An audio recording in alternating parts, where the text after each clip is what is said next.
আসসালামু আলাইকুম ভাইয়া আপুরা, কি অবস্থা তোমাদের? আশা করি তোমরা সবাই অনেক ভালো আছো।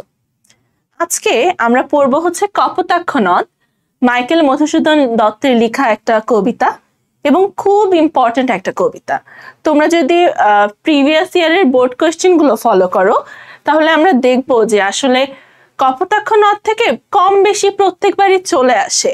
তাহলে এটা এমন একটা কবিতা আমাদের বইয়ে যেটা স্কিপ করার কোনো উপায় নেই। হ্যাঁ, এবং কবিতাটা তোমাদের কাছে খুব ইজি হয়ে যাবে যদি তোমরা প্রত্যেকটা লাইন বুঝে বুঝে পড়ো।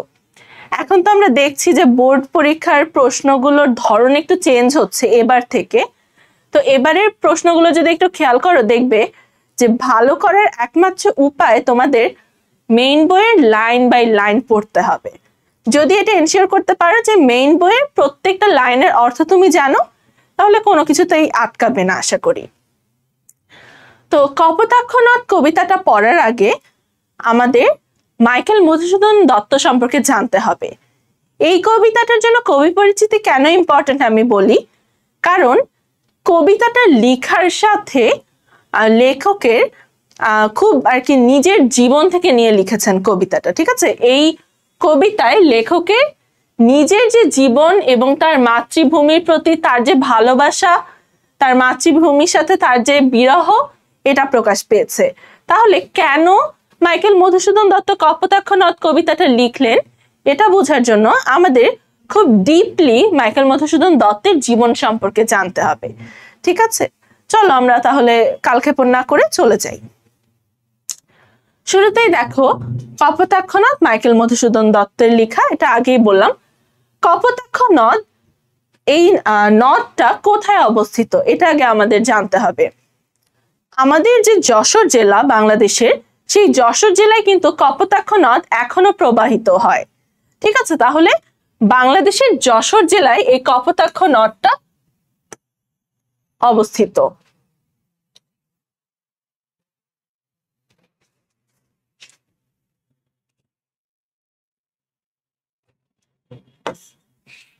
কপোতাক্ষ নদটা তাহলে কোথায় অবস্থিত?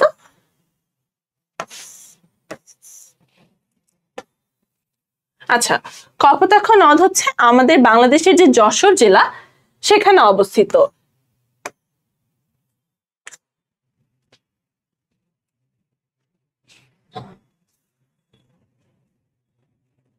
দেখো আমরা কবি পরিচিতি যেটা বললাম যে তোমাদের যখন কবিতাটা বোঝার জন্য কবি পরিচিতিটা খুব ইম্পর্টেন্ট। তোমাদের জানতে হবে মাইকেল মধুসূদন দত্ত কোন প্রেক্ষাপটে এই কবিতাটা লিখলেন। ঠিক আছে, প্রথমেই আমরা কবি পরিচিতিতে চলে যাই। মাইকেল মধুসূদন দত্ত 1824 খ্রিস্টাব্দের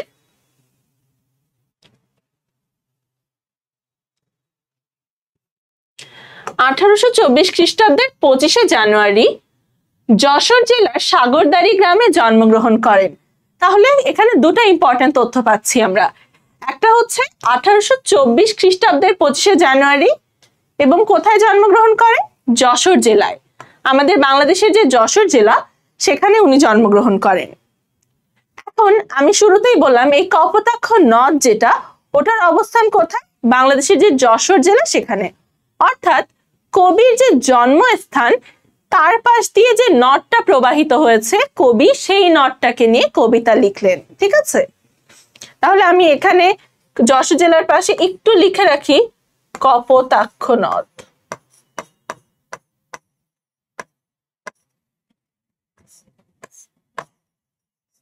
কপোতাক্ষ নদের অবস্থান তাহলে কোথায়? যশোর জেলায়। এরপরে তোমাদের বুঝতে হবে নদ এবং নদীর পার্থক্য কি। দেখো দুটার কি আসলেই কোনো পার্থক্য আছে নাকি আমরা বলার সময় নদ এবং নদী বলি? আমরা কি বলি?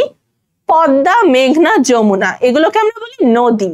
এবং আমাদের যে ব্রহ্মপুত্র নামে একটা নদ আছে এটাকে আমরা কখনো ব্রহ্মপুত্র নদী বলি না, বলি ব্রহ্মপুত্র নদ। এখন নদ আর নদীর বেসিক পার্থক্যটা কি?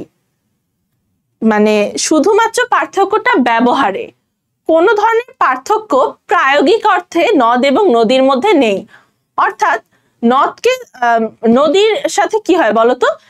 উপনদী একটা নদীতে এসে মিলে এবং ওই নদীটা থেকে একটা শাখা নদী বের হয়ে যায়, এটাই হচ্ছে নদীর বৈশিষ্ট্য। নদের একটা বৈশিষ্ট্য হচ্ছে উপনদী এসে নদী মিলবে, কিন্তু সেখানে শাখা নদী বের হয়ে যাবে না, ওই নদীটাই প্রবাহিত হবে এক ধারায়, ঠিক আছে, যে পতিত হবে অন্য একটা নদীতে।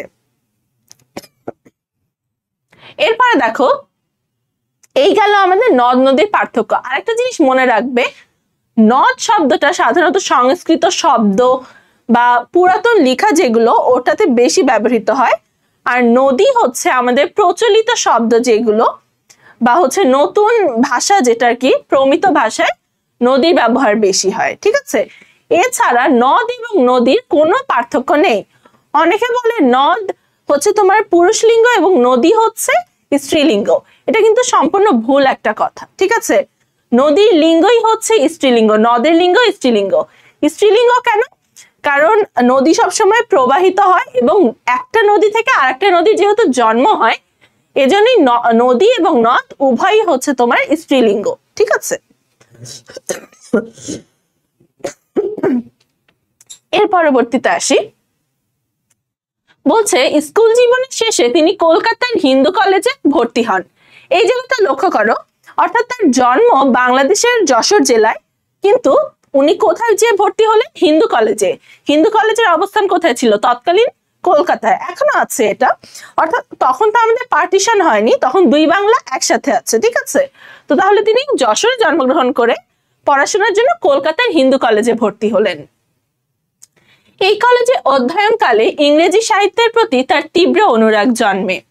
1842 খ্রিস্টাব্দে তিনি খ্রিস্ট ধর্মে দীক্ষিত হন, ঠিক আছে। কত সালে খ্রিস্ট ধর্মে দীক্ষিত হচ্ছে? 1842 খ্রিস্টাব্দে। তখন তার নামের সাথে যুক্ত হয় মাইকেল, অর্থাৎ প্রথমে তার পিতৃ প্রদত্ত নাম কি ছিল বলতো তাহলে? মধুসূদন দত্ত শুধুমাত্র, ঠিক আছে। পরবর্তীতে যখন তিনি খ্রিস্টান ধর্ম গ্রহণ করলেন, তখন তার নামের সাথে একটা মাইকেল যুক্ত হলো, মাইকেল মধুসূদন দত্ত। এরপরে বলছে পাশ্চাত্য জীবনযাপনের প্রতি প্রবল আগ্রহ এবং ইংরেজি ভাষা ও সাহিত্যের প্রতি তীব্র আবেগ তাকে ইংরেজি ভাষায় সাহিত্য রচনায় উদ্বুদ্ধ করে।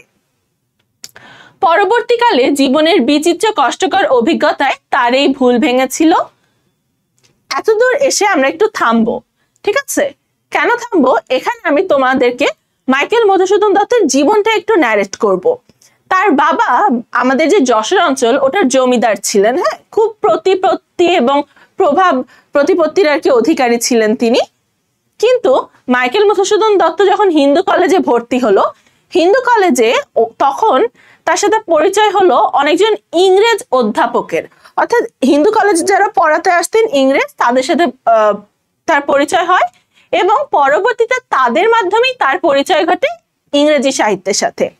তার যখন ইংরেজি সাহিত্যের সাথে পরিচয় হলো, তখন এই যে জন মিল্টন, শেক্সপিয়ার, যত বিখ্যাত বিখ্যাত কবি আছে ইংরেজ, তাদের প্রতি তার একটা প্রবল মোহ জন্মে, হ্যাঁ, এবং তিনি নিজেকে তাদের মতো করার চেষ্টা করতে থাকেন।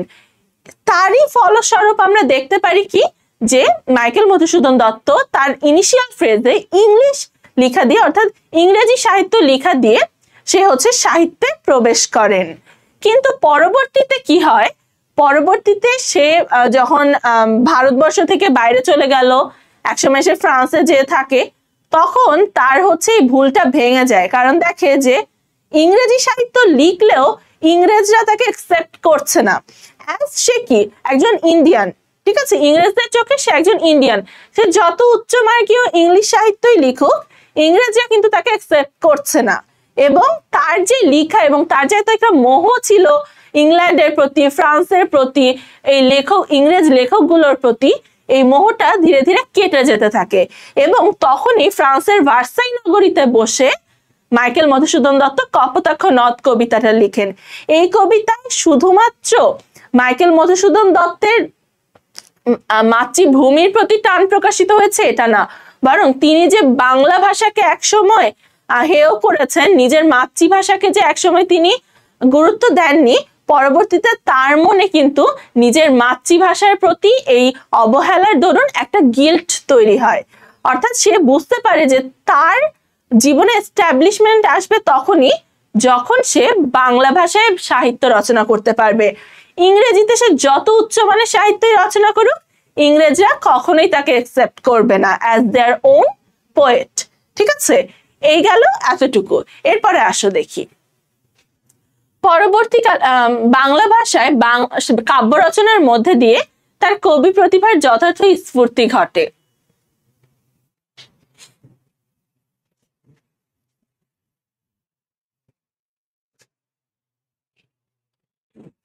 তার যথেষ্ট স্ফূর্তি ঘটে। তার অমর কীর্তি মেঘনাদ বধ কাব্য খুব খুব খুব ইম্পর্টেন্ট, এটা প্রায় জ্ঞানে চলে আসে তোমাদের। তাহলে তার অমর কীর্তি কি? মেঘনাদ বধ কাব্য। ঠিক আছে, এখন আমরা আসি মেঘনাদ বধ কাব্যটা উনি কিভাবে লিখলেন এবং এই মেঘনাদ বধ কাব্যটা কেন এত ইম্পর্টেন্ট। প্রথমত আমরা শুরুতে পড়লাম না, তার হচ্ছে ইংরেজ কবিদের প্রতি এবং যে ক্লাসিক রাইটার ইংরেজদের মধ্যে তাদের প্রতি তার একটা প্রবল মোহ ছিল। ঠিক আছে, ইংরেজ একজন কবি আছেন জন মিল্টন, তিনি একটা মহাকাব্য লিখেন প্যারাডাইস লস্ট। কি নাম? Paradise lost. প্যারাডাইস লস্টে উনি কি লিখেন, সেখানে উনি এভাবে দেখান যে বাইবেল বা কোরআন শরীফ যেটার যে কাহিনী আমরা বলি না কেন, আদম এবং ইভের যে কাহিনীটা আছে ওটাকে উনি একদম প্যারাডক্সিক্যালি দেখান। প্যারাডক্সিক্যালি কি? আদম এবং হাওয়া বা আদম এবং ইভ যেটাই বলি না কেন, বাইবেলের ওই কাহিনীতে কি হয়, আদমকে হিরো দেখানো হয় আর শয়তানকে ভিলেন দেখানো হয়, তাই না? যে হচ্ছে তোমার ইবলিস তাকে ভিলেন দেখানো হয়।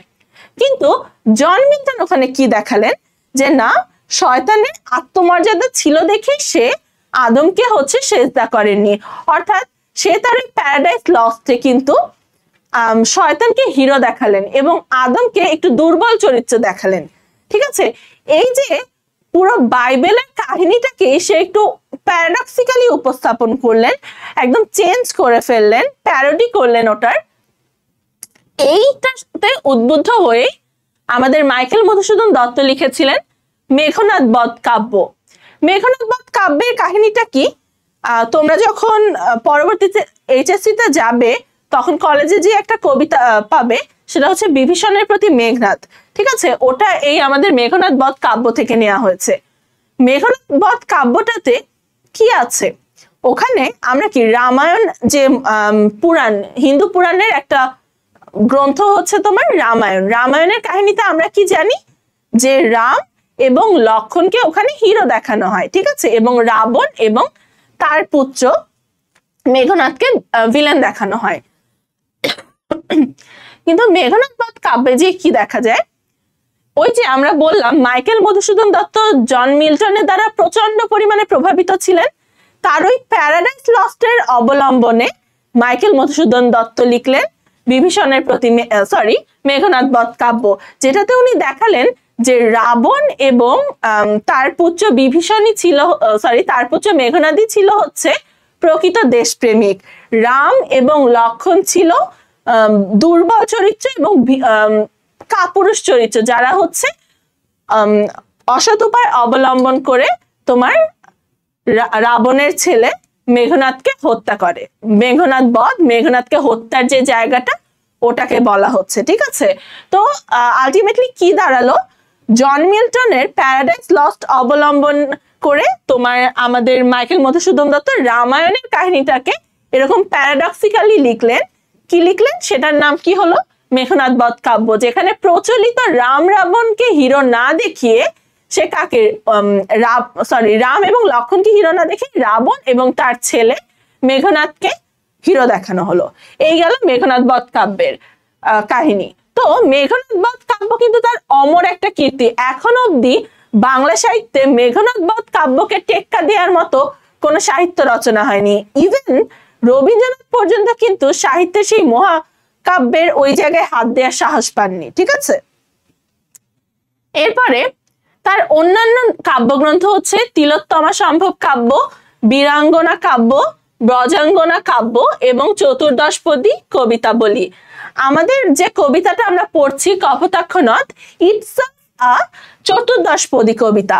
চতুর্দশপদী কবিতাটা কি এবং কিভাবে গঠন হয় এটা আমরা পরবর্তীতে তোমাদেরকে যখন পাঠ পরিচিতি পড়াবো তখন দেখিয়ে দিব। আপাতত শুধু বলে রাখি, চতুর্দশপদী কবিতা নামটা শুনেই বুঝতে পারছো 14টা লাইন থাকে এবং আমাদের কপোতাক্ষ নদও একটা চতুর্দশপদী কবিতা। তার নাটক কৃষ্ণকুমারী, শর্মিষ্ঠা, পদ্মাবতী এবং পদ্মাবতী, এই তিনটা হচ্ছে নাটক। এবং তার মধ্যে যে শর্মিষ্ঠা দেখছো না, শর্মিষ্ঠা হচ্ছে বাংলা সাহিত্যের প্রথম সার্থক নাটক, ঠিক আছে, প্রথম সার্থক নাটক।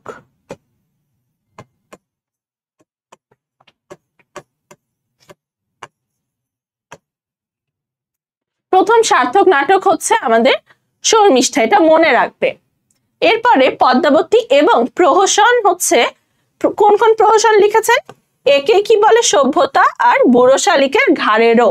এখন প্রহসন জিনিসটা কি?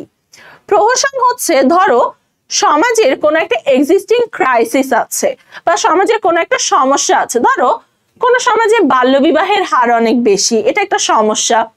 তখন কি করেন লেখকরা, তোমার ওই সমস্যাটাকে অ্যাড্রেস করার জন্য একটা খুব রসাত্মক ওয়েতে ওই সমস্যাটাকে উপস্থাপন করে, ঠিক আছে।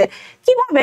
ধরো যেমন তোমার একে কি বলে সভ্যতা তে কি বলতে চেয়েছিলেন তোমার মধুসূদন দত্ত, যে ধীরে ধীরে যে সবাই আধুনিকায়নের দিকে আগাচ্ছে, কিন্তু এই আধুনিকায়নের যে তোমার ব্যাকল্যাশ গুলো আছে সেগুলো দেখানোর চেষ্টা করেছেন। অর্থাৎ সমাজের যে সমস্যাগুলো ওগুলোকে হাস্যরসাত্মক উপায়ে পাঠকের সামনে উপস্থাপন করা কি বলা হয়? প্রহসন। ওনার দুটা বিখ্যাত প্রহসন, এই দুটার নাম মনে রাখবে, একে কি বলে সভ্যতা আর বুড়ো শালিকের ঘাড়েরও। বাংলা কাব্যে অমৃতাক্ষর ছন্দ এবং সনেট প্রবর্তন করে তিনি যোগ করেছেন নতুন মাত্রা। অমৃতাক্ষর ছন্দ এবং সনেট প্রবর্তন করে তিনি যোগ করেছেন নতুন মাত্রা। এই সনেটই কিন্তু আমরা যেটা পড়লাম চতুর্দশপদী কবিতা, সেটা, ঠিক আছে, মানে 14টা লাইনের যে কবিতা সেটাকে বলা হয় তোমার সনেট। আর অমৃতাক্ষর ছন্দ, এটা তোমরা যারা হচ্ছে বাংলা সাহিত্যে পড়ে তাদেরকে ছন্দ পড়ানো হয়, তোমাদের ছন্দ লাগবে না, কিন্তু তোমরা মনে রাখবে অমৃতাক্ষর ছন্দের প্রবর্তককে মাইকেল মধুসূদন দত্ত। দুটা জায়গা থেকে জ্ঞান সবসময় ঘুরে ফিরে দেয়, এক হচ্ছে তার অমর কীর্তি কোনটা, মেঘনাদ বধ কাব্য, 2 নাম্বার হচ্ছে তিনি কোন ছন্দের প্রবর্তক, মাইকেল মধুসূদন দত্ত কোন ছন্দের প্রবর্তক। তখন তোমরা কি লিখবে? অমৃতাক্ষর ছন্দের প্রবর্তক, ঠিক আছে। 1873 খ্রিস্টাব্দের 29শে জুন কবি পরলোক গমন করেন। কত সালে মারা যান? 1873 খ্রিস্টাব্দে। এখন যেহেতু আমি বললাম যে তোমাদের কবিতাটা বোঝার জন্য কবি পরিচিতিটা খুব ভালো করে বুঝতে হবে, তার মৃত্যু নিয়ে একটু বলি। মাইকেল মধুসূদন দত্ত খুবই প্যাথেটিক একটা ডেথ ফেস করেন আর কি, হ্যাঁ, এবং খুব অভাবে না খেতে পেয়ে সে এবং তার ওয়াইফ মারা যান। এবং বাংলা সাহিত্যের যে উনি এত উজ্জ্বল একটা প্রতিভা ছিলেন, তিনি হচ্ছে না খেতে পেয়ে মারা গেলেন। চিন্তা করো সিনারিওটা। আমাদের রবীন্দ্রনাথ ঠাকুরের বড় ভাই ছিলেন জ্যোতিরিন্দ্রনাথ ঠাকুর, উনি হচ্ছে নাটক লিখতেন। উনি পরবর্তীতে বিভিন্নভাবে মাইকেল মধুসূদনকে আর্থিক সহায়তা করেন এবং আরো অনেক কবিরা করার চেষ্টা করেছিলেন, কিন্তু তারপরও আসলে শেষ পর্যন্ত মাইকেল মধুসূদন দত্তকে বাঁচানো যায় না এবং খুব অল্প বয়সে উনি মারা যান, ঠিক আছে। আচ্ছা, এবার আমরা মূল পাঠে চলে যাব। মূল পাঠে চলে যাওয়ার আগে আমাদের মনে রাখতে হবে কবি এটা কোথায় বসে লিখেছেন। ফ্রান্সের ভার্সাই নগরীতে বসে কবিতাটা লিখলেন। আমি এই পয়েন্টটা লিখি, এদিকে লিখি।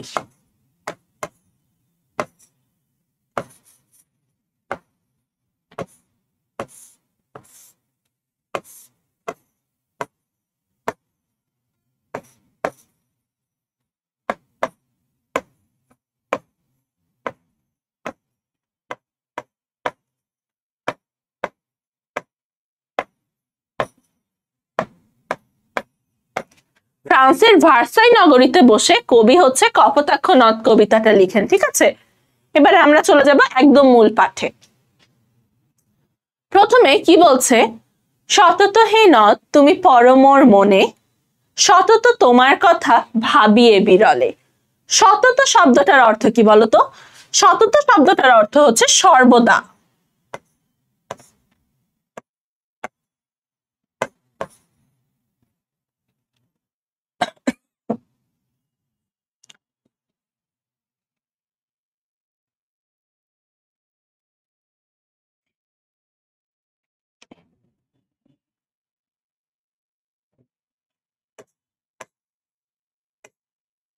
সতত শব্দটার অর্থ কি? সর্বদা।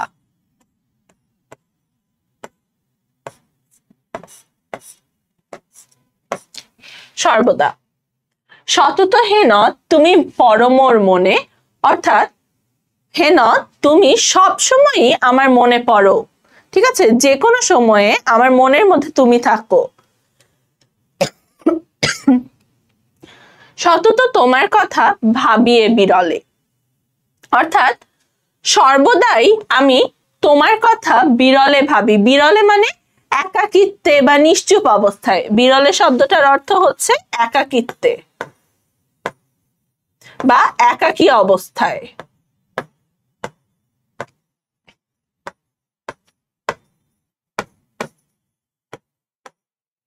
একাকী অবস্থায় অর্থাৎ হে নদ তুমি সবসময় আমার মনে পড়ো। সবসময় যখন আমি একাকী থাকি, অর্থাৎ বিরলে বসে থাকি, যখন আমার আশেপাশে কিছু থাকে না, তখন আমার তোমার কথা মনে পড়ে। ঠিক আছে, ধরো যখন আমরা বিজি থাকি কোনো কিছু নিয়ে, আমরা খুব ডে লাইফে খুব বিজি একটা স্কেডিউল পার করছি, তখন কিন্তু আমাদের পুরাতন স্মৃতি খুব একটা মনে পড়ে না। কিন্তু যখন কখন একটু তুমি একাকী অবস্থায় আছো, নিশ্চুপ একটা পরিবেশে আছো, তখন কিন্তু আমাদের পুরাতন স্মৃতিগুলো খুব বেশি মনে পড়ে, তাই না? এই জন্যই বলছে কবি যে সতত তোমার কথা ভাবিয়ে বিরলে। এরপরে কি বলছে দেখো, সতত জ্যামতি লোক নিশার স্বপনে। সতত এখানে আবার সতত মানে কি বললাম তোমাদেরকে? সতত মানে হচ্ছে সব সময় বা সর্বদা, অর্থাৎ সব সময়। এবার এই অংশটা দেখো ব্র্যাকেটে দিচ্ছে, জ্যামতি লোক নিশার স্বপনে শোনে মায়া মঞ্চধ্বনি। এটার অর্থ এবার ব্যাখ্যা করি। জ্যামতি লোক নিশার স্বপনে, নিশা মানে কি বলতো? রাত, রাতের স্বপ্নে। নিশা মানে রাত, আর স্বপনে মানে স্বপ্নে। তাহলে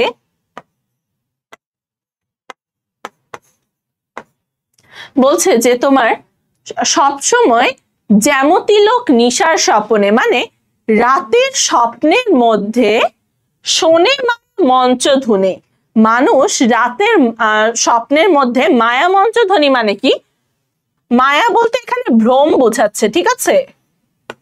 ভ্রম। মায়া মঞ্চধ্বনি, মঞ্চধ্বনি বলতে বিভিন্ন ধরনের আমরা শব্দ শুনি। ঠিক আছে, যখন আমরা স্বপ্নে থাকি, স্বপ্নে কি আমরা বিভিন্ন অ্যাবসার্ড বিভিন্ন কথা শুনি, বিভিন্ন আওয়াজ শুনি। কিন্তু যখন আমরা সকালবেলা উঠে পড়ি, তখন কি এগুলোর আসলে কোনো গুরুত্ব থাকে বা এগুলো কি তোমার কাছে মিনিংফুল মনে হয়? হয় না তো, ইটস জাস্ট এ ড্রিম, তাই না? আমরা এটাই বলি যে স্বপ্ন ছিল, স্বপ্নে কি শুনেছি না শুনেছি। তো এটাই বলছে দেখো যে মায়া বা যে ভ্রম, একটা তোমার ভ্রম মঞ্চ তুমি কানে শুনো, মানে তোমার মনে হয় যে তুমি স্বপ্নের মধ্যে কোনো একটা কিছু তোমার কানে বাজছে, কিন্তু এটা তো আসলে ভ্রম, মায়া, তাই না? সকালে উঠে তুমি কি বুঝো যে এটা অ্যাবসার্ড একটা জিনিস ছিল, যেটা হচ্ছে এক্সিস্ট করে না। তাহলে কি বলছে, সতত জ্যামতি লোক নিশার স্বপনে শোনে মায়া মঞ্চধ্বনি, অর্থাৎ মানুষজন যখন রাতে ঘুমায় তখন তোমার যে মায়া মঞ্চধ্বনি শুনে, বা তাদের কানে যে হচ্ছে অ্যাবসার্ড শব্দগুলো বাজে, বিভিন্ন কিছু মাথার মধ্যে তোমার ঘুরতে থাকে, এটা হচ্ছে তোমার বলছে একটা তোমার মেটাফরিক অর্থে বলছে, একটা কম্প্যারিজন ড্র করলো যে কবির কিভাবে তোমার কপোতাক্ষ নদকে মনে পড়ে। যেরকম আমরা স্বপ্নের মধ্যে বিভিন্ন শব্দ শুনি এবং সকালবেলা উঠে দেখি যে আসলে ওটা কিছুই ছিল না, এটা আমার ভ্রম ছিল, কবিরও ঠিক সেভাবেই কপোতাক্ষ নদকে মনে পড়ে। তার কাছে মনে হয় যে না, আমি তো তোমার কথা শুনছি, আমি তোমার কলকল ধ্বনি শুনতে পাচ্ছি, কিন্তু সকালবেলা উঠে একটু পরে যখন তার চেতনা ফিরে, তখন সে দেখে যে না, আসলে সে তো বাংলাদেশ থেকে অনেক দূরে ফ্রান্সের ভার্সাই নগরীতে বসে আছে। ঠিক আছে, তাহলে কি বলছে, সতত জ্যামতি লোক নিশার স্বপনে শোনে মায়া মঞ্চধ্বনি তব কলকলে। অর্থাৎ এই দেখো মেইন লাইন হচ্ছে সতত তব কলকলে জুড়াই এ কান আমি ভ্রান্তির ছলনে। এই লাইনটা পরে ব্যাখ্যা করছি, আগে এতটুকু বুঝো যে কি বলছে। সতত জ্যামতি লোক নিশার স্বপনে শোনে মায়া মঞ্চধ্বনি, এটা ব্র্যাকেটে, ঠিক আছে, কম্প্যারিজন ড্র করলো ব্র্যাকেটে একটা। তব কলকলে জুড়াই এ কান আমি ভ্রান্তির ছলনে। অর্থাৎ এই লাইনটা দিয়ে পরিষ্কার হয়ে যাচ্ছি আমরা। কি বোঝাচ্ছে দেখো, স্বপ্নে আমরা যে মায়া মন্ত্রধ্বনি শুনি এগুলো তো সবই একটা ভ্রান্তি বা তোমার ভ্রম, তাই না? এগুলো তো আসলে কোনো এক্সিস্টেন্স নাই, ঠিক না? তাহলে কি বলছে যে তব কলকলে, তোমার যে কলকল, এখানে নদীর কলকল ধ্বনি বুঝাচ্ছে। কলকল বলতে কপোতাক্ষ নদের ধ্বনিকে বুঝাচ্ছে।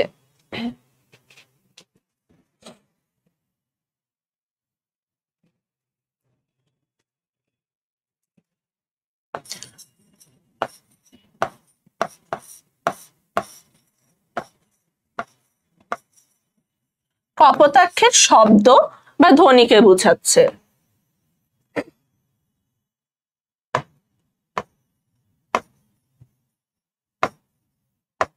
কপোতাক্ষ নদের যে শব্দ বা ধ্বনি সেটা হচ্ছে কলকল দিয়ে বুঝাচ্ছে। কি নদীর আওয়াজ কি আমরা পড়েছি না, দ্বিরুক্ত শব্দতে নদী বয়ে যাওয়ার আওয়াজ কি কলকল, তাই না? বা কলকল যেটাই বলো আর কি।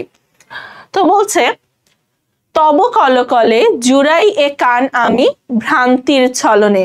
অর্থাৎ তোমার যে বয়ে যাওয়ার, কপোতাক্ষ নদের যে বয়ে যাওয়ার শব্দটা, সেটা আমি মনে করে আমার কানটাকে ভ্রান্তির ছলনে ভুলাই।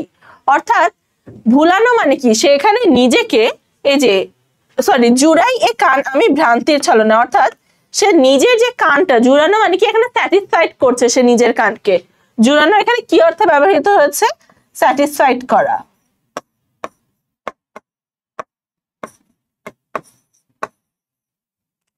স্যাটিসফাইড করা অর্থে জুড়াই শব্দটা ব্যবহার করেছে। জুড়াই এ কান আমি ভ্রান্তির ছলনে, অর্থাৎ একবারে যদি আমরা অর্থ করি তাহলে ঘুমের মধ্যে মানুষ বিভিন্ন ধরনের কল্পনার বিভিন্ন আওয়াজ শুনে যেরকম হচ্ছে তোমার সকালবেলা উঠে বুঝতে পারে এটা আসলে সবই ভ্রান্তি এবং মায়া ছিল, আমিও ঠিক তেমনি ফ্রান্সের ভার্সাই নগরীতে বসে তোমার যে কলকল ধ্বনি সেটা শুনে আমার এই কানটাকে জুড়াই, ভ্রান্তির ছলনে জুড়াই। অর্থাৎ আমি জানি যে তুমি আমার পাশে এক্সিস্ট করো না, তোমার নদীটা আমার পাশ দিয়ে বয়ে যাচ্ছে না, কিন্তু আমি আমার কানকে, আমি আমার মনকে এই সান্ত্বনা দিচ্ছি যে নদীটা আসলে আমার পাশ দিয়ে বয়ে যাচ্ছে এবং আমি আমার এই কপোতাক্ষ নদটার খুব কাছেই অবস্থান করছি। এরপরের লাইন, বহু দেশে দেখিয়াছি, বহু দেশে দেখিয়াছি বহু নদ দলে। ঠিক আছে, আমি তো বললামই তোমার মাইকেল মধুসূদন দত্ত প্রথমে ইংল্যান্ডে যান, পরবর্তীতে ওখানে ফ্রান্সে যান এবং ইউরোপ ট্যুর দেন একটা আর কি।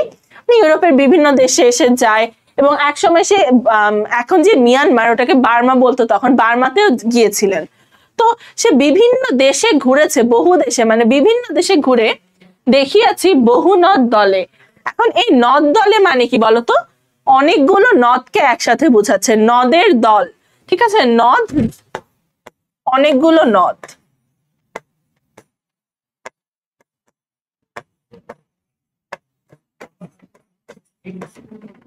এখানে নদ দলে বলতে বোঝানো হচ্ছে যে আমি অনেক দেশে ঘুরে অনেক নদ দেখেছি বা অনেক নদী দেখেছি, অনেক পানির উৎস দেখেছি। তারপর কি বলছে, কিন্তু স্নেহের তৃষ্ণা মেটে কার জলে। অর্থাৎ এই লাইনটা খেয়াল করো, এই যে এই লাইনটা, এটা দিয়েই কিন্তু প্রথমবারের মতো কবিতায় কবি নিজের মাতৃভূমি বা নিজের যে কপোতাক্ষ নদ, সেটার যে বিরহে সে যে কষ্ট পাচ্ছে এটা প্রকাশ পেল। অর্থাৎ কি বলছে যে আমি তো অনেক দেশে ঘুরেছি, অনেকগুলো নদ দেখেছি, কিন্তু তোমার জলে, কপোতাক্ষ নদের জলে আমার যেরকম স্নেহের তৃষ্ণা মিটত বা আমার ভালোবাসার যে তৃষ্ণাটা মিটত, সেটা তো আর মিটে না অন্য কোনো নদীর জলে।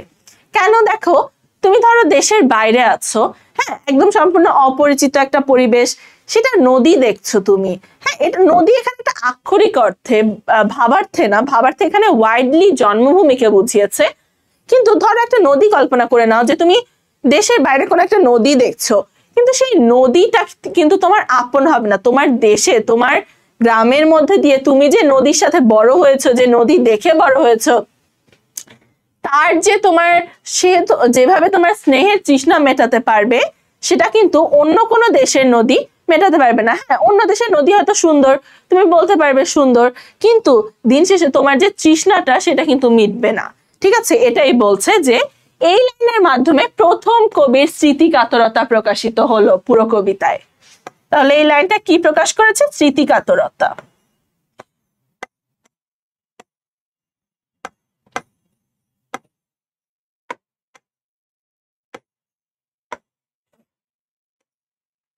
স্মৃতিকাতরতা প্রকাশ করেছে।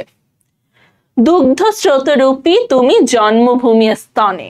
অর্থাৎ দেখো কি বলছে, যে তোমার মায়ের দুধ যেমন ছোটবেলায় তোমার একজন সন্তানের তৃষ্ণা মেটায় এবং তার সকল মানে সেই মা সন্তানকে দুগ্ধ পান করানোর মাধ্যমে কিন্তু সন্তানের প্রতি তার ভালোবাসা, তার কর্তব্য, তার স্নেহ প্রকাশিত হয়। অর্থাৎ সেভাবেই বলছে যে তোমার দুগ্ধ স্রোতরূপী তুমি জন্মভূমি স্তনে। অর্থাৎ কপোতাক্ষ নদকে কবি বলছে যে তোমার যে স্রোত, তোমার কপোতাক্ষ নদের যে পানিটা, যে স্রোতটা, সেটাকে সে মাতৃ স্তনের সাথে, মাতৃ দুগ্ধের সাথে তুলনা করছে।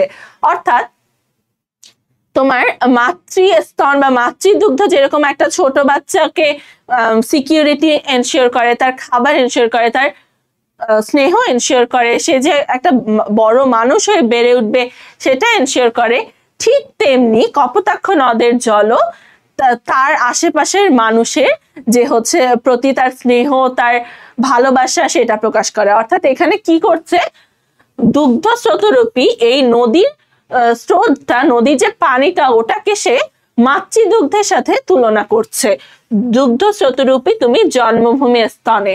অর্থাৎ তোমার মাতৃ দুগ্ধ যেরকম একটা সন্তানকে স্নেহ দিয়ে, ভালোবাসা দিয়ে বড় করে তোলে এবং অপরিহার্য তার বেঁচে থাকার জন্য, একটা সন্তানের বেঁচে থাকার জন্য, ঠিক তেমনি জন্মভূমি স্তনে যে তোমার কপোতাক্ষ নদের যে স্রোতটা, ওটাও আমাদের জীবনে অপরিহার্য। একজন বাঙালি হিসেবে যে হচ্ছে তোমার ওই অঞ্চলে বেড়ে উঠেছে, তার জীবনে ঠিক তেমনই অপরিহার্য এবং ঠিক তেমনই স্নেহের ধারক এবং বাহক। বুঝতে পেরেছ? পরবর্তীতে যাই। আর কি হে হবে দেখা যতদিন যাবে, প্রজারূপে রাজরূপ সাগরের দিতে। দেখো, কবি যখন ফ্রান্সে অবস্থান করছে তখন কিন্তু সে খুব একটা অর্থ কষ্টের মধ্যে দিয়ে যাচ্ছে। ঠিক আছে, সে একজন ফরাসি নারীকে বিয়ে করেন, কিন্তু পরবর্তীতে তাদের সংসারেও বিভিন্ন ধরনের ঝামেলা, টানাপোড়েন চলছে। কবি তখনও ইংরেজি লেখার চেষ্টা করছে, কিন্তু তার ইংরেজি বইগুলো সেল হচ্ছে না, তাকে ইংরেজ কবিরা নিজেদের মধ্যে একসেপ্ট করে নিচ্ছে না। অর্থাৎ সে যে তার প্রাপ্য সম্মান সেটা পাচ্ছে না।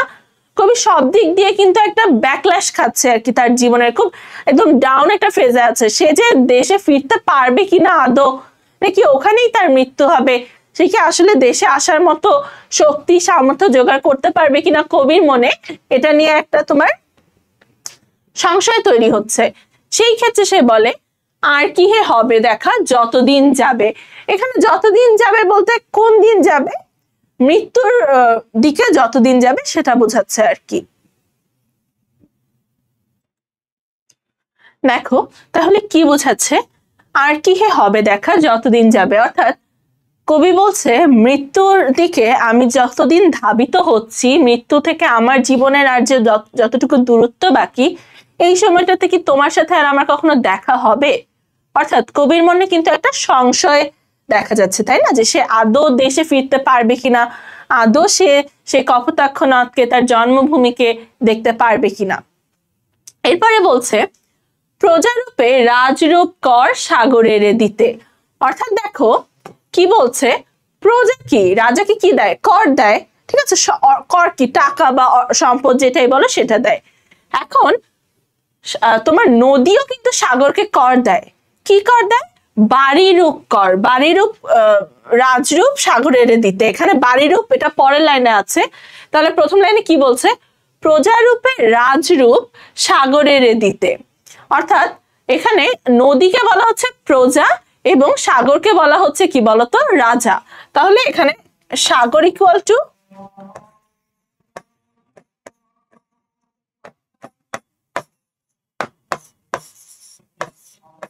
রাজা এবং নদী ইকুয়াল টু হচ্ছে এখানে প্রজা।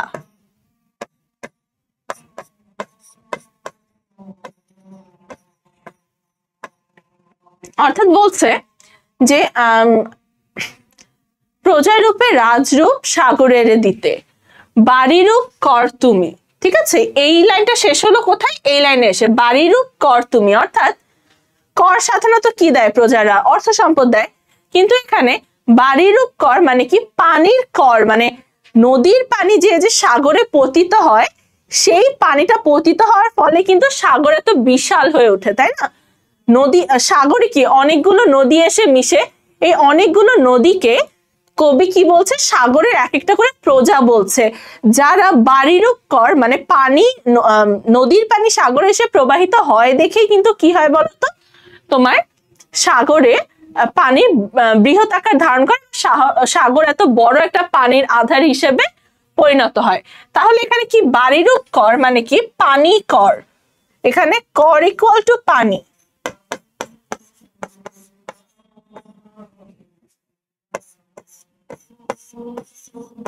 এখানে কর ইকুয়াল টু পানি, বাড়িরূপ কর তুমি। অর্থাৎ এই পুরো লাইনটা দিয়ে কি বোঝাচ্ছে দেখো, রাজারূপে প্রজারূপে রাজরূপ সাগরের দিতে, বাড়িরূপ কর তুমি।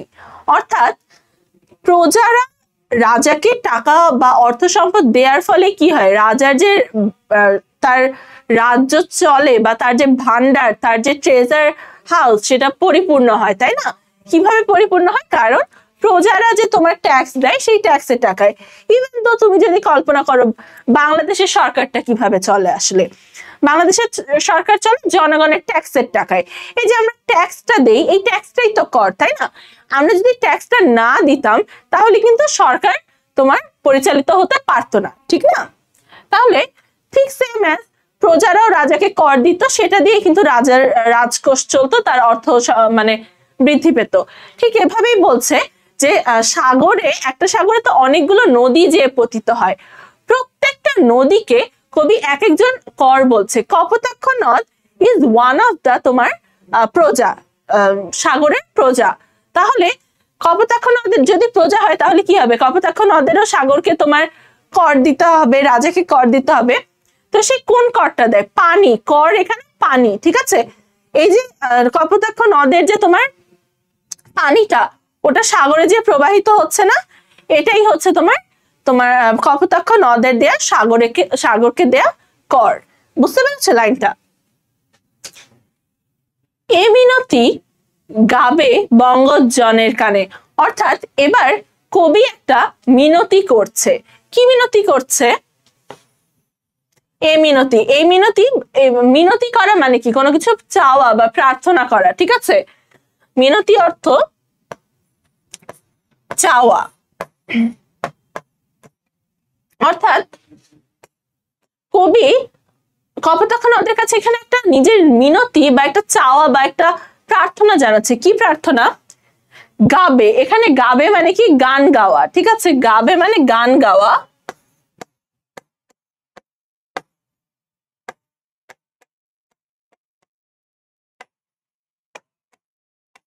গাবে মানে এখানে হচ্ছে তোমার গান গাওয়া।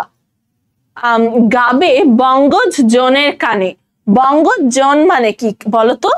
বঙ্গজন বলতে বোঝাচ্ছে বঙ্গ অঞ্চলে যে মানুষগুলো বসবাস করে তাদের সবাইকে বোঝাচ্ছে। অর্থাৎ বঙ্গ বা বাংলা অঞ্চলের বাসিন্দাদের বোঝাচ্ছে।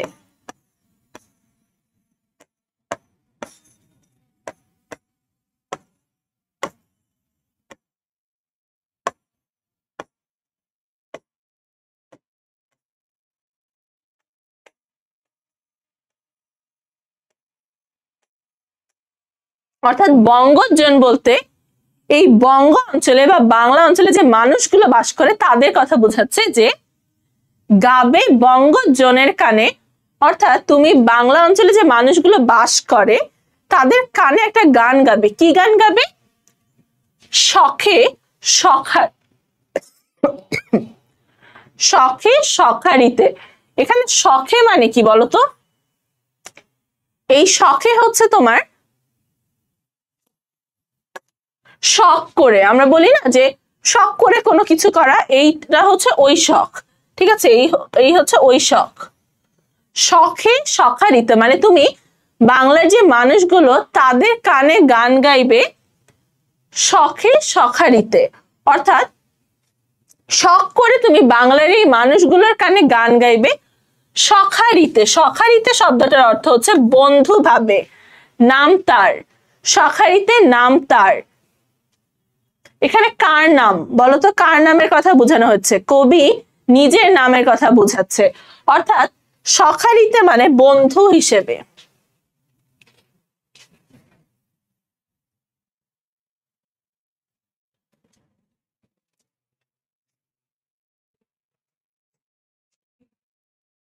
এখানে বলছে সখারিতে শব্দটার অর্থ হচ্ছে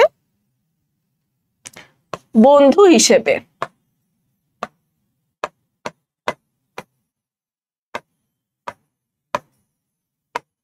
বলে না যে সখা, একটা যে মানে একটা ওয়ার্ড আছে তোমার সখা, এটা একটা সংস্কৃত শব্দ। রবীন্দ্রনাথের কবিতা উপন্যাসে তো খুব পাবে তোমরা এই সখা শব্দটা। সখা শব্দের অর্থ কি? বন্ধু। অর্থাৎ কি বলছে? গাবে বঙ্গজনের কানে, বাংলার মানুষগুলোর কানে গাবে শখে, শখ করে সখারিতে নাম তার। অর্থাৎ এখানে তার নাম বলতে কার নাম বলতো? কবির নাম।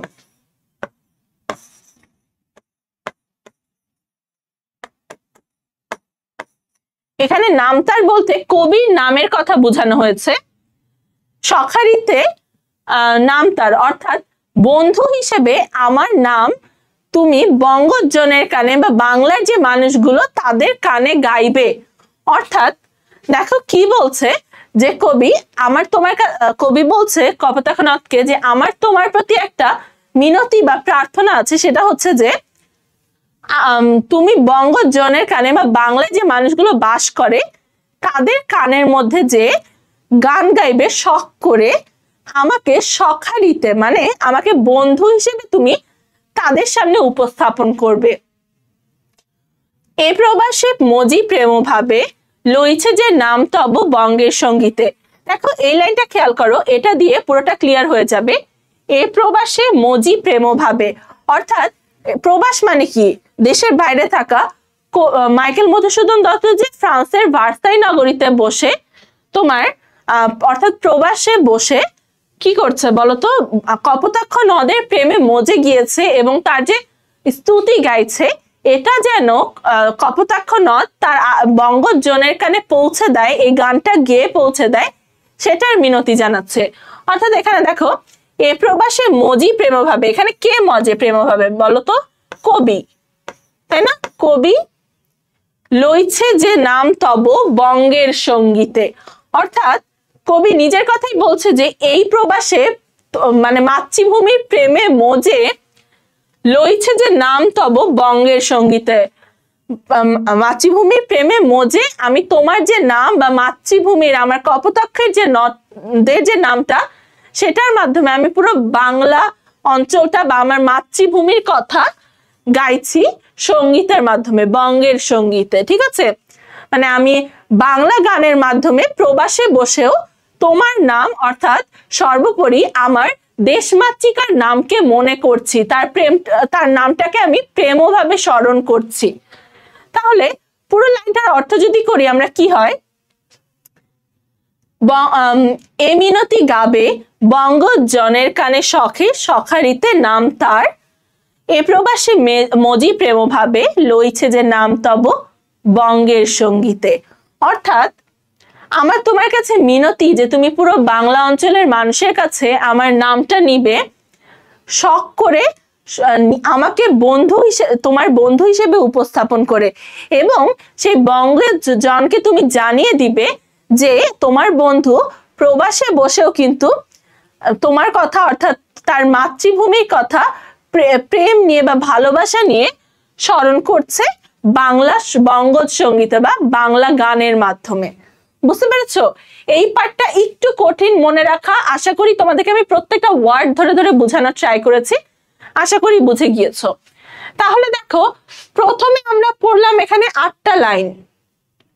8টা লাইন এবং পরবর্তীতে হচ্ছে 6টা লাইন।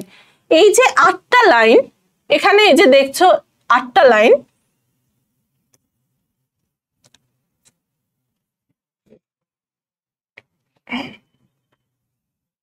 এই যে এই 8টা লাইনকে দেখছো না, এই শতত থেকে শুরু করে এই অবধি, এটাকে বলা হয় চতুর্দশপদী কবিতার অষ্টক। এই অষ্টক, ঠিক আছে? অষ্টকে কি থাকে বলতো? অষ্টক মানে কি? 8। তাহলে প্রথম যে 8 লাইন, এটাকে বলা হয় চতুর্দশপদী কবিতার অষ্টক। এই অষ্টকে থাকে ভাবের প্রকাশ, ঠিক আছে? অষ্টকে কি থাকে? ভাবের প্রকাশ।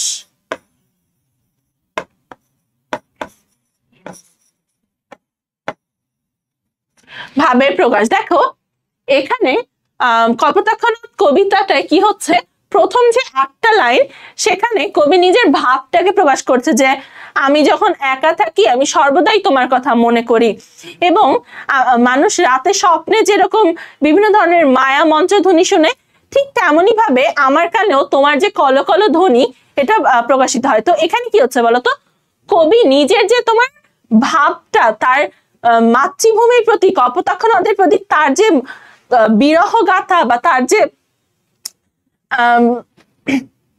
মাতৃভূমি থেকে দূরে থাকার কষ্ট, সেটা প্রকাশ ঘটেছে। এবং পরবর্তীতে কি হয় দেখো, এই যে পরবর্তীতে আর আছে আমাদের 6টা লাইন।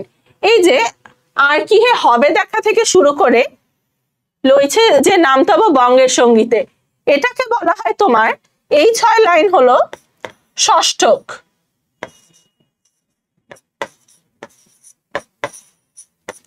ষষ্ঠক অর্থাৎ 6টা লাইন, ঠিক আছে? ষষ্ঠ মানে কি? 6টা, এটাকে বলা হয় ষষ্ঠক।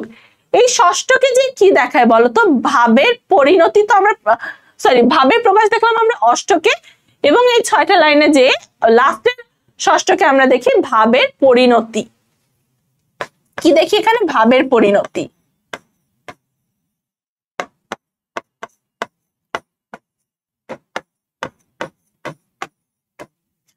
অর্থাৎ দেখো প্রথম 8টা লাইনে কবি তো নিজের ভাবের প্রকাশ করলো যে সে মিস করে তার মাতৃভূমিকে, তার কপোতাক্ষ নদকে, কিন্তু পরবর্তী 6টা লাইনে যে তার যে পরিণতি, কবি আসলে নিজেকে তিনি চান যে তার কপোতাক্ষ নদ এবং তার বঙ্গজন তাকে মনে রাখুক, এটার জন্য যে মিনতি, সেটা কিন্তু তার যে ভাবের পরিণতি, এটা আমরা দেখি ষষ্ঠকে বা লাস্টের 6টা চরণে, তাই না?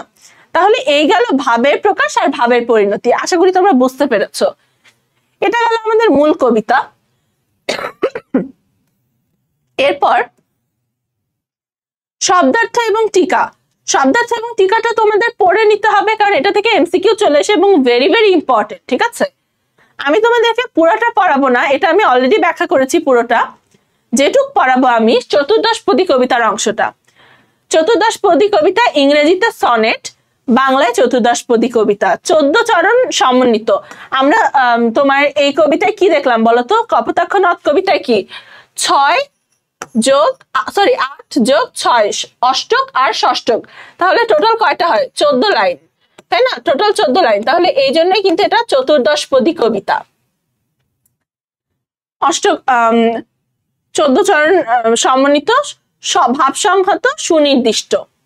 চতুর্দশপদী কবিতার প্রথম 8 চরণের স্তবককে অষ্টক বলে বা অক্টেভ বলে, যেটা আমি অলরেডি তোমাদেরকে ব্যাখ্যা করেছি। যেখানে আমরা দেখলাম ভাবের পরিণতি, কবি তার দেশকে যে, তার মাতৃভূমিকে যে মিস করে, তার যে বিরহ ব্যথা, সেটা তোমার প্রকাশ পেয়েছে। এবং পরবর্তীতে কি? পরবর্তী 6 চরণের স্তবককে বলা হয় ষষ্ঠক, সেস্টেট। অর্থাৎ তোমার লাস্টের যে 6টা চরণ আমরা দেখলাম, যেখানে যে কবি তোমার মাতৃভূমিকে বা কপোতাক্ষ নদকে রিকোয়েস্ট করছে যে তাকে যাতে মনে রাখা হয়, এটাই হচ্ছে তোমার ষষ্ঠক। অষ্টকে মূলত ভাবের প্রবর্তনা দেখলাম। ভাবের প্রবর্তনা মানে কি? ভাবের প্রকাশ, ঠিক আছে? এবং ষষ্ঠকে ভাবের পরিণতি থাকে। পরের 6টা লাইনে কি আমরা ভাবের পরিণতি দেখলাম না? চতুর্দশপদী কবিতায় কয়েক প্রকার অন্তমিল প্রচলিত আছে। কয়েক প্রকার অন্তমিল প্রচলিত আছে, যেমন প্রথম 8 চরণ ক খ ক খ, শেষ 6 চরণ ঘ ও চ ঘ ও চ। অথবা প্রথম 8 চরণ ক খ খ গ, ক খ খ গ, শেষ 6 চরণ ঘ ও ঘ ও চ চ। এই জিনিসগুলো হচ্ছে যখন তোমরা ছন্দ পড়বে, তোমরা যদি পরবর্তী থেকে বাংলা লিটারেচার নিয়ে পড়ো, যখন ছন্দ পড়বে তখন তোমাদেরকে এগুলো শিখাবে, এটা তোমাদের দরকার নেই।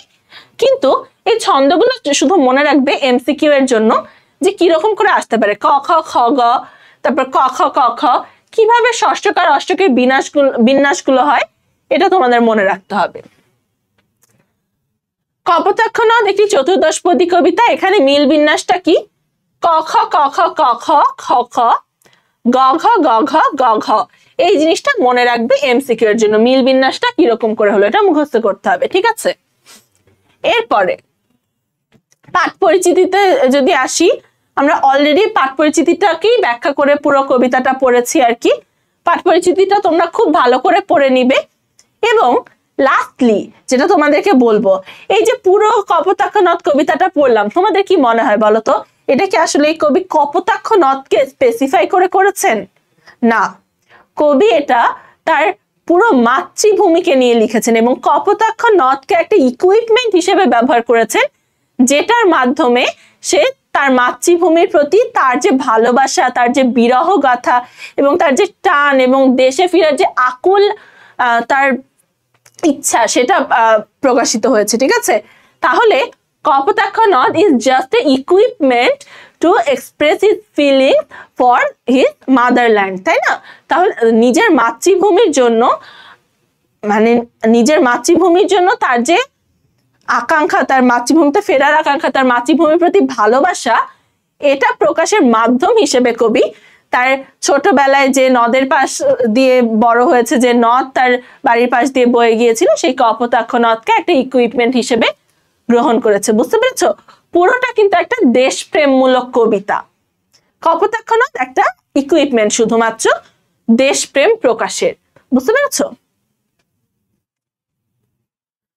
অর্থাৎ এই দুটা আমাদের কপোতাক্ষ নদ থেকে সৃজনশীল যখন আসে, দুটা জায়গা থেকে ইম্পর্টেন্ট সৃজনশীল আর কি, সৃজনশীলের জন্য একটা হচ্ছে দেশপ্রেম, আর একটা দেশের প্রতি যে বিরহ বা তোমার দেশের প্রতি যে টান, দেশে ফিরে আসার যে আকুল আকাঙ্ক্ষা, সেটা।